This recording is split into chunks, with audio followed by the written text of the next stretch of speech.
The most important part about setting goals is formulating them in a way that sets you up for success. So I feel like most of the people who don't like goal setting, or they always feel defeated every year, most of the time it's just because they formulated and structured their goal in a way that set themselves up for failure. So we don't want to do that. We want to make smart and dope goals. So these are two acronyms that you can use as guidelines for setting goals. So SMART, you've probably heard of before. SMART stands for specific, measurable, attainable, realistic, and time-based. And then a new one that I came up with last year is DOPE. It stands for decisive, own, positive, and emotional. So I'll go through each of those one at a time.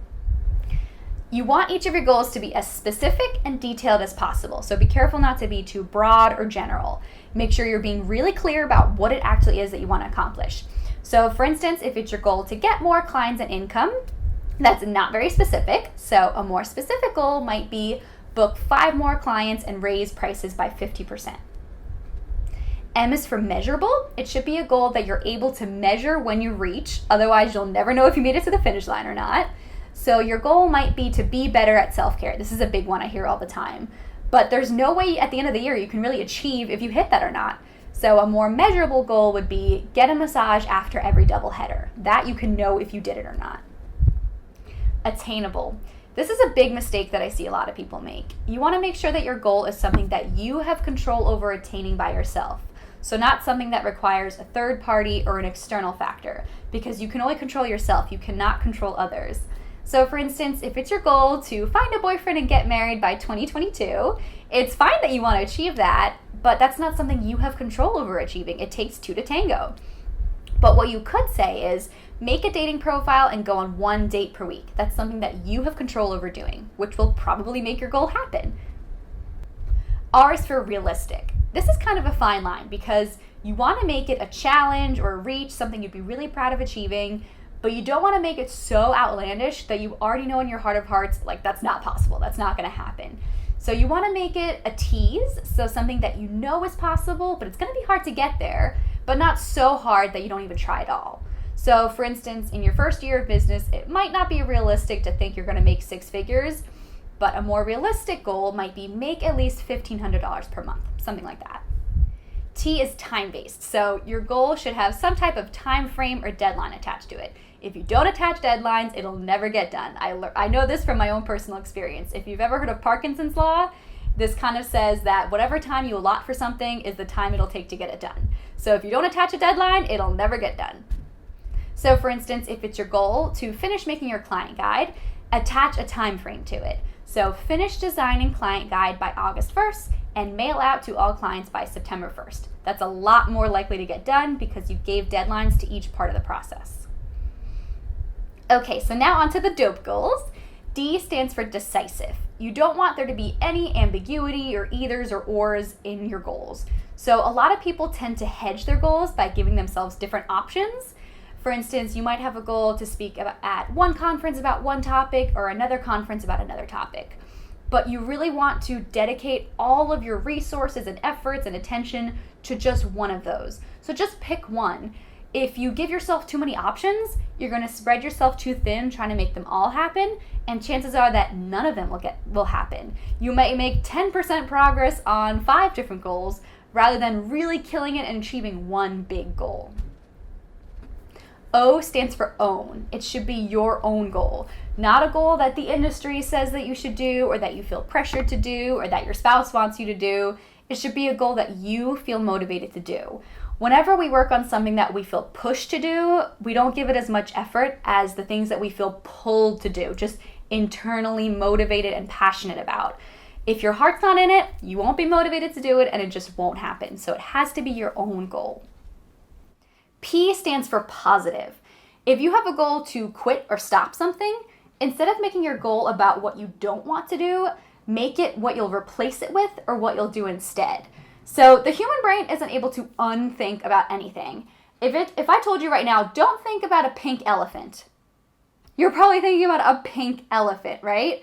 This is because the human brain only knows how to focus on something. It can't anti-focus. For instance, if you have a goal to quit smoking or stop watching TV, every time you see your goal, you're going to be thinking about cigarettes and TV. So instead, for instance, if the goal is to stop watching TV, maybe make it read 10 pages in a book every night. So you're focusing about what you are going to do and you're just ignoring what you want to cut out. And finally, E stands for emotional. So you want to do whatever you can to make your goal more emotional by attaching an adverb or putting some sort of positive spin on the statement. So if it's your goal to get a massage after every doubleheader, this is usually always one of my goals, change that to enjoy a massage after every doubleheader. It's not enough just to say get a massage after every doubleheader. You want to specify that part of the goal is enjoying the massage. So this will remind you not to go into it feeling guilty because you have work to do. It'll remind you that part of your goal, part of what you want for yourself is to enjoy getting the massage. So do whatever you can to be specific about how the goal will happen. Another example, a few years ago, my mom was selling her tea shop. She used to have a tea shop down at the Jersey Shore. And obviously she put so much love and care into building up this beautiful tea house. So when she sold it, she didn't just say sell her tea shop. She called it a happy sale. So she didn't want it just to go to any old buyer. She wanted it to go to a buyer who appreciated all the effort she put into it and really cared about the house like she did.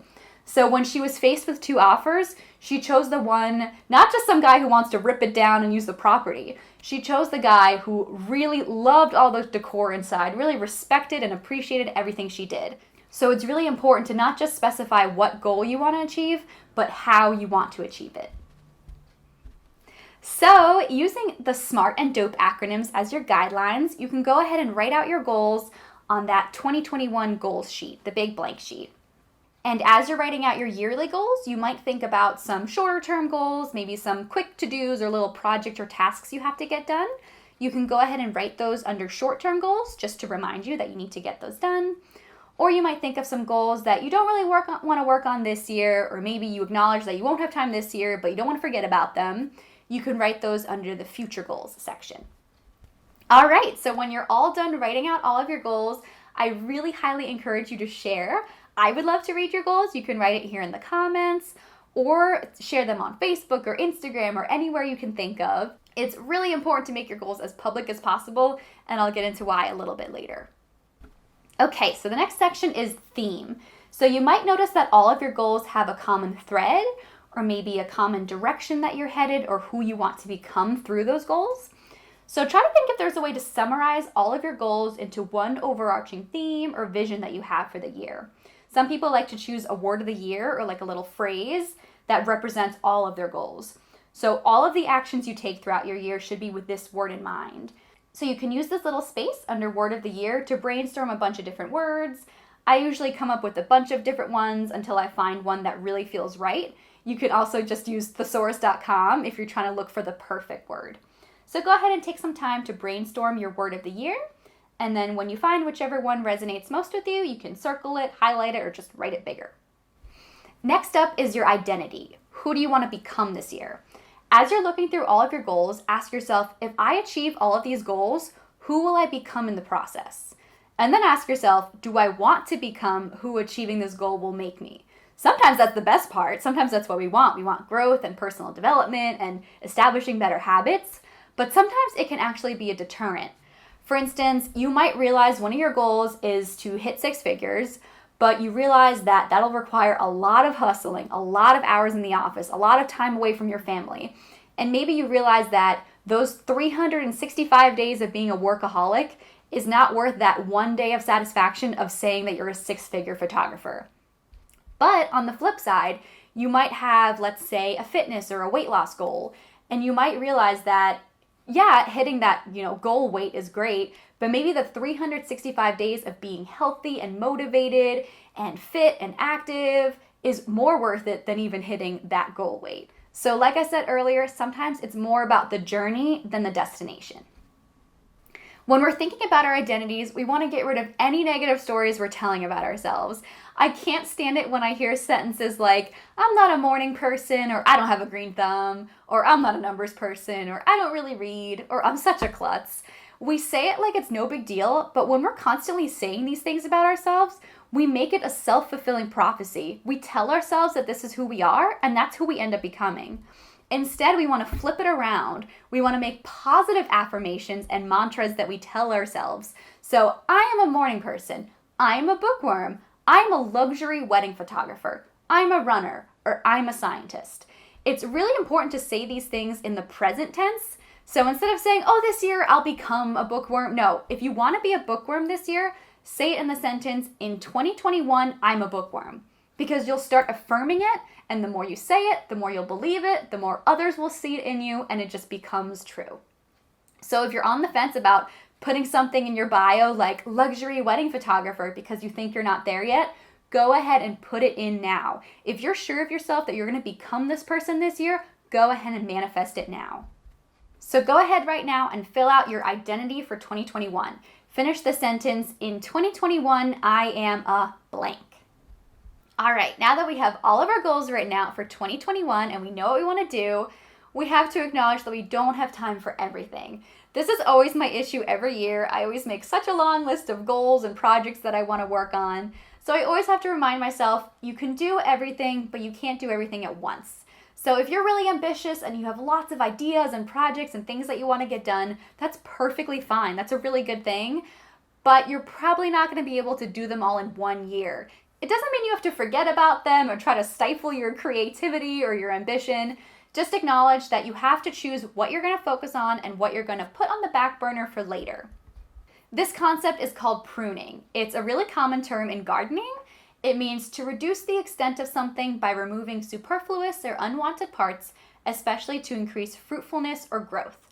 So for instance, if you want to grow a really big, healthy bush, you might prune the sides to make it grow fuller or taller. Or if you're trying to grow one big prize pumpkin, pumpkins grow on a vine where there are a bunch of little pumpkins. So as they start to grow, you might notice that one pumpkin is a little larger than the others. So you'll prune or chop off all the other pumpkins so that all the water and nutrients goes to that one large pumpkin. So you're left with one big, beautiful prize pumpkin rather than a bunch of little scrawny, small pumpkins. So we want to apply the same concept to our goals. We want to choose which ones are most important to us and our lives and our businesses and our values so that we can give all of our time and focus and resources to those goals rather than spreading ourselves too thin. One of my favorite analogies for prioritizing and time management is the jar analogy. It shows this really crazy phenomenon that happens when you manage your time properly, or in this case, these objects. When you put them in the jar from smallest to largest, with water first, then sand, then pebbles, then rocks, it creates all of these useless gaps so the objects aren't able to fit in properly and it overflows. But if you were to put them in from largest to smallest, with the rocks first, and then the pebbles, and then the sand, and then the water, the smaller objects are able to fit around the bigger objects and everything fits perfectly. The objects are the same sizes and quantities in both examples, but you're able to fit so much more just based on the order you put them in. Think about the jar as an analogy for your time. You have a finite amount of time throughout the year to get your goals done. There's 365 days, 24 hours in a day. The big rocks are the important tasks or values or priorities in your life. And the smaller objects are the less important day-to-day tasks that can easily monopolize your time if you put them first. For instance, if you go on Facebook or check your emails first thing in the morning, you might get sucked down a rabbit hole and realize that you spent hours just doing that and you haven't even gotten to your priorities that you need to get done that day. So the lesson here is to focus on your big rocks first. If there's a goal you really want to get done or something that you really value like your family time, put that in your calendar first in pen and then squeeze in all the less important day-to-day stuff afterwards. If you focus on your big rocks first, all the little tasks will find time in between and all those little gaps.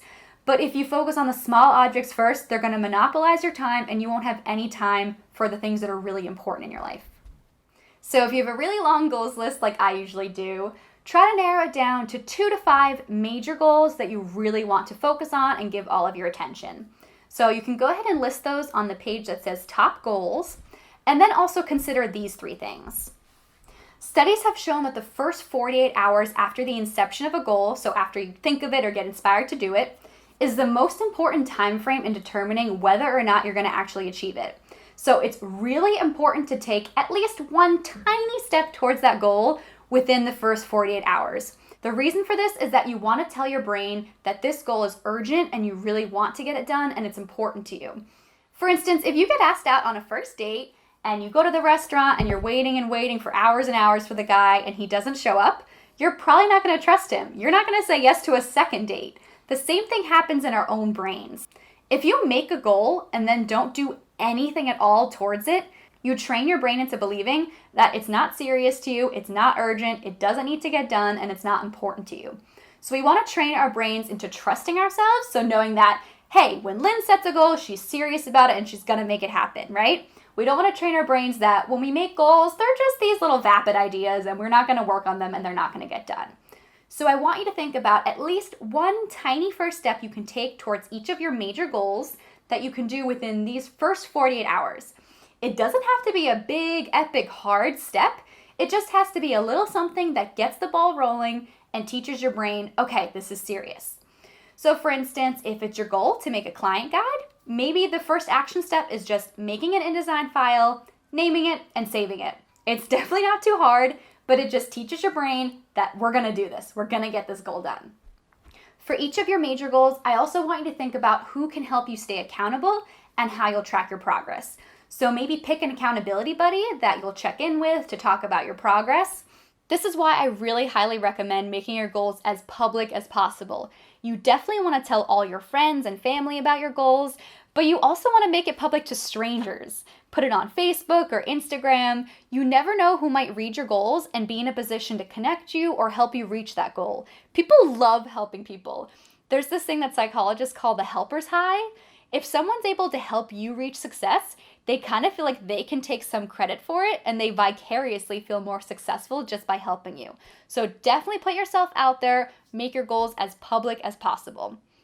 This is also really helpful because if you know that someone knows your goal, maybe someone you're in a networking group with, you know that when you go to that meeting, she's going to be there and she's going to ask you, hey, how's it going with blank goal? And you're going to want to have some positive news or progress to tell her about. So you're going to push yourself even further every time you see her. So that's how accountability buddies work.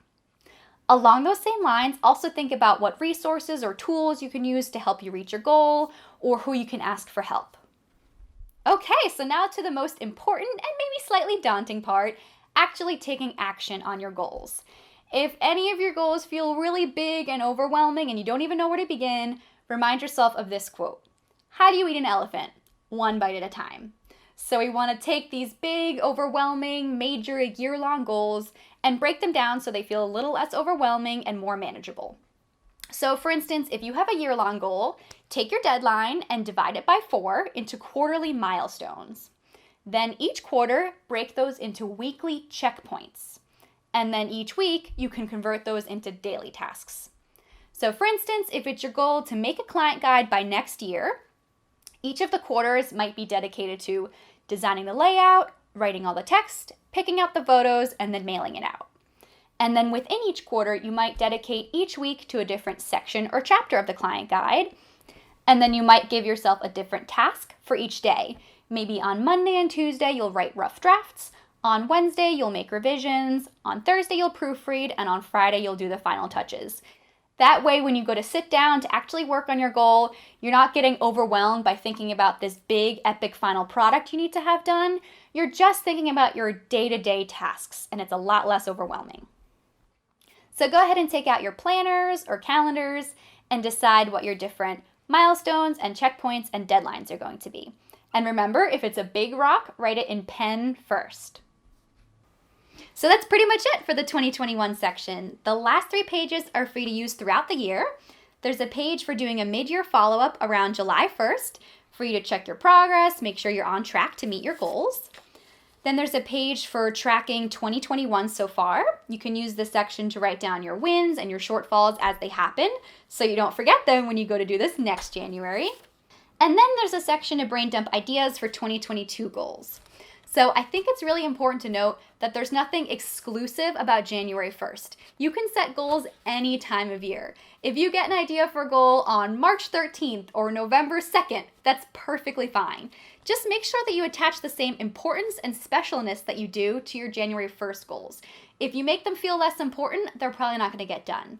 So whenever inspiration strikes, make them feel like special January goals. So pop a bottle of champagne or put on Auld Lang Syne and get out your workbook and really take them seriously. And remember to take your first step within the first 48 hours, otherwise they might not get done. So on that note, Happy New Year, happy goal setting. I would love to hear about your goals. Leave them in the comments. If there's any way I can help you achieve them, I would love to help. Happy New Year, guys!